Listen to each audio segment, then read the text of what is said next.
गुरुजी competitive exam channel पर आपका स्वागत करता हूं।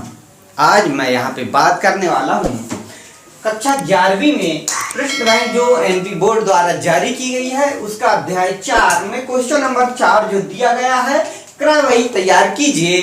क्रय वही और विक्रय वही, क्रय वापसी वही, विक्रय वापसी वही, देय बिल वही, प्राप्य बिल वही और रोकड़ वही, ये सभी सहायक वहियां होती है। और इन वहियों के आधार पर ही हमने आपको एक से पहले भी एक क्वेश्चन तैयार करके बताया है और आज हम सिर्फ क्रय वही क्वेश्चन के अनुसार ही तैयार करके आपको बताएंगे।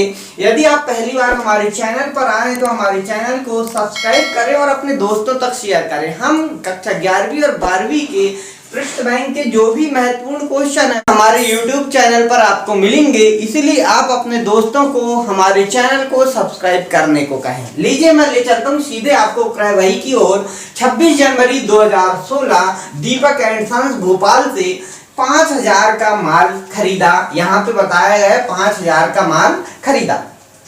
दूसरा, नरेश से 320 रुपए का माल खरीदा और मोहन से 5% व्यापारिक बट्टे पर 200 रुपए का माल खरीदा। रोहन से 300 रुपए का माल नगद खरीदा। अब यहाँ पर देखिए सबसे बड़ी बात है कि क्रय वही में सिर्फ और सिर्फ नगद लेन देनों का लेखा नहीं किया जाता है, आपको याद रखना है, क्योंकि नगद लेन देनों का लेखा रोकड़ वही में किया जाता है। सिर्फ उधार लेन देनों का, माल से संबंधित लेन देनों का लेखा ही यहाँ क्रय वही में किया जाता है। आपको इतना याद रखना है, इतना समझना है। ले चलता हूं मैं सीधे क्रय वही की ओर, हल कराता हूं आपको यहाँ पे क्वेश्चन। क्रय वही का ये प्रारूप है जिसमें दिनांक, विवरण, बीजक संख्या, खाता पृष्ठ, रकम विस्तार और शुद्ध रकम के कॉलम होते हैं। इन कॉलम को इसी प्रकार से आपको लिखना है। यदि आपने ये फॉर्मेट प्रारूप जो है सही नहीं बनाया तो आपके यहाँ से नंबर काटे जाते हैं। अब देखिए मैं यहाँ बात करूंगा 2 जनवरी 2016 की ये पूरी लिस्ट है लेन देन की। अलग अलग डेट में ना होकर एक व्यापारी ने अपने यहाँ के सिर्फ एक दिन के लेन देनों को ही यहाँ पे दिखाया है। अब मैं यहाँ पे 2 जनवरी 2016 तो लिखने का तरीका 2016 यहाँ पे लिखूंगा और 2 जनवरी की बात यहाँ पे करूंगा तो जनवरी 2 डेट यहाँ पे डाल देता हूँ। और देखिए सबसे पहले दीपक एंड सन्स भोपाल से, और यहाँ पर 500 रुपए का माल खरीदा है, यानी मैं नाम लिख दूंगा किससे, दीपक एंड सन्स से। अब यहाँ पे मैंने माल खरीदा हूँ दीपक एंड सन्स से, क्योंकि मैं अपनी पुस्तक में लिख रहा हूँ, यही सोच के मुझे लेखा करने हैं। और यहाँ पे सीधे कितने का खरीदा है, 500 रुपए का। यहाँ पे बीजक संख्या हमारे पास नहीं दी गई है क्वेश्चन में। खाता पृष्ठ जब हम खतौनी करेंगे इसकी तब हमें लेजर में खाता पृष्ठ पता चलेगा, इसलिए इन दोनों की संख्या नहीं मालूम है तो हम छोड़ देंगे। शुद्ध रकम, यहाँ पे कोई कम ज्यादा नहीं हुआ है, 500 रुपए ही शुद्ध रकम है, इसलिए बाहर लिख देंगे हम दीपक एंड सन्स से। अच्छा, दूसरा देखते हैं, नरेश ये 300 रुपए का माल खरीदा।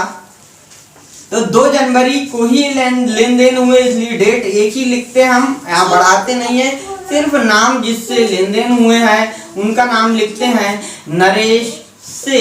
और नरेश से यहाँ पे बताया गया 300 रुपए 320 का माल खरीदा है तो 320 रुपए लिख दिया हमने यहाँ पे। रकम विस्तार में नरेश से और 320 में भी कोई भी कम ज्यादा नहीं हुआ है, 320 हमने बाहर लिख दिया। शुद्ध रकम में यहाँ पे हमने लिख दिया है।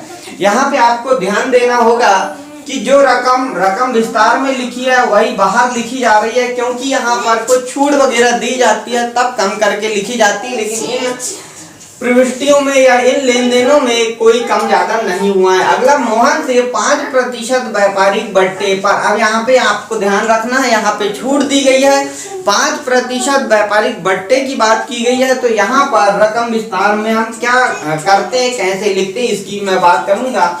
और लिखेंगे किससे, मोहन से।